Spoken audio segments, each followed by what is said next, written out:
नमस्कार, मी अनुजा. ओम homely kitchen मध्ये आपले स्वागत आहे. आज आपण दोन प्रकारचे सरबत करणार आहोत. एक पाचक सरबत आणि एक द्राक्षाचं सरबत. या दोन्ही सरबतांमध्ये आपण पिठी साखर, साखर किंवा गूळ वापरलेला नाहीये. तर मी जी पिठी साखर केलेली आहे ती आपण जी गुढीपाडव्याला गाठ्या वापरतो त्याची पिठी साखर करून वापरलेली आहे. आता आपण करणार आहे द्राक्षाचं सरबत, पण ते थोड्या वेगळ्या पद्धतीने करतेय मी. त्याच्यासाठी मी हे हिरवे द्राक्ष घेतलेत, ते अर्धा कप घेतलेत. त्याच्यानंतर विलायचीची पावडर 1/4 टीस्पून, पिठी साखर घेतली आहे 1 टीस्पून घेतली आहे. पण ही पिठी साखर मी आपल्या गुढीपाडव्याला ज्या गाठ्या वापरतो ना आपण, त्या गाठ्यांची पिठी साखर करून घेतली आहे. ती 1 टीस्पून घेतली आहे. पण तुमचे अंगूर किती आंबट आहे त्याच्याप्रमाणे तुम्ही पिठी साखरेचं प्रमाण कमी जास्त करू शकता. आणि 1/4 टीस्पून मी मीठ घेतलंय. आणि हा सब्जा जो असतो, हा सब्जा हा मी पाण्यात 10 मिनिटं भिजवून ठेवलाय, तर तो असा फुलतो.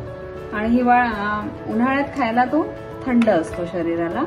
आणि हे खसचं सरबत घेतलंय, 2 ते 3 टेबलस्पून सरबत घ्यायचंय आपल्याला.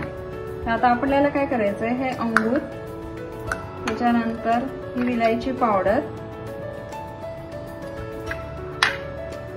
मीठ, पिठी साखर आणि थोडंसं खसचं सरबत, हे पाणी घालून आपल्याला मिक्सरमधनं फिरवून घ्यायचंय. आता हे आपण मिक्सरमध्ये अंगूरचं जे मिश्रण होतं ते करून घेतलंय. मी हे गाळलं वगैरे अजिबात नाहीये, कारण आपल्याला कसं फायबरही पोटात जायला हवे, त्यामुळे गाळून घेतलं तर थोडं फायबर निघायची शक्यता असते. त्यामुळे साधासकटच म्हणजे पूर्णच घेतलेलं आहे, न गाळता मी. तर आता आपण काय करायचंय, आधी बर्फ घालायचंय. त्याच्यानंतर हे थोडं खसचं सरबत जे होतं ते आपलं ते घालायचंय.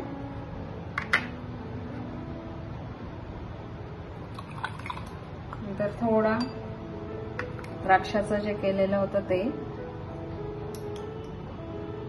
नंतर सब्जा,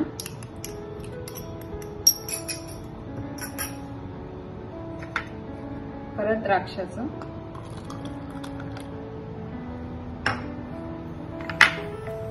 वरून खसचं सरबत.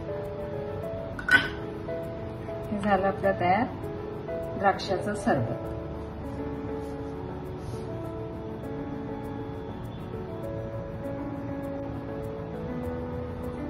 आता आपण करणार आहोत पाचकचं सरबत. ही रेसिपी ऍक्च्युली माझ्या आजीची आहे, म्हणजे बऱ्याच वर्षापूर्वीची रेसिपी आहे, ती मला सापडली आता.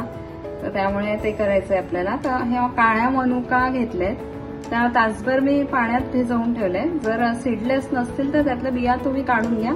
12 ते 15 मी मनुका घेतल्यात. 2 टेबलस्पून खारक्याची पावडर घेतली आहे, 2 टेबलस्पून लिंबाचा रस, 2 टेबलस्पून पिठी साखर, पण ही गाठ्यांची घेतली आहे, म्हणजे गुढीपाडव्याला जे आपण गाठ्या वापरतो त्याची घेतली आहे. कारण आमच्या विदर्भात म्हणजे नागपूरला जास्ती करून उन्हातून वगैरे आलं की एक गाठी द्यायची आणि मग पाणी प्यायला सांगायचं, म्हणजे ऊन बाधत नाही. त्यामुळे आम्हाला त्याची सवय आहे. आणि हा मी एक मसाला करून घेतलाय. तर याच्यात अर्धा टीस्पून मी आल्याची पावडर, अर्धा टीस्पून सोप पावडर, नंतर 1/4 टीस्पून साधं मीठ घेतलंय, 1/4 टीस्पून काळं मीठ घेतलंय आणि चाट मसाला 1/2 टीस्पून घेतलाय. हे सगळं मिक्स करून घेतलंय मी. आता आपल्याला काय करायचंय, सगळं एकत्र करायचंय.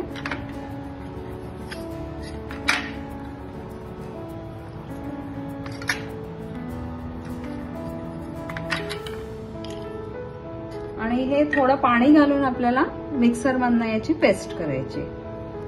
आता आपली ही पेस्ट करून तयार आहे. ही फ्रीजमध्ये जर ठेवली तर 10 ते 15 दिवस काही होत नाही याला. आणि तुम्हाला फ्रीजरमध्ये जर तुम्ही ठेवली तर 6 महिन्यापर्यंत काहीच प्रॉब्लेम नाही. त्यामुळे तुम्ही अशी बनवून ठेवू शकता. आता आपल्याला हे सर्व करताना आधी बर्फ घालायचा आहे. त्याच्यानंतर आपल्याला हवी तेवढी पेस्ट घालायची.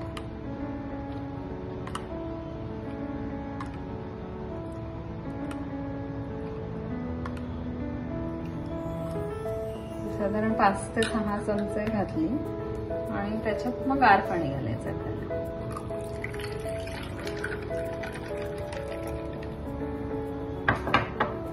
झालं आपलं पाचकचं सरबत तयार.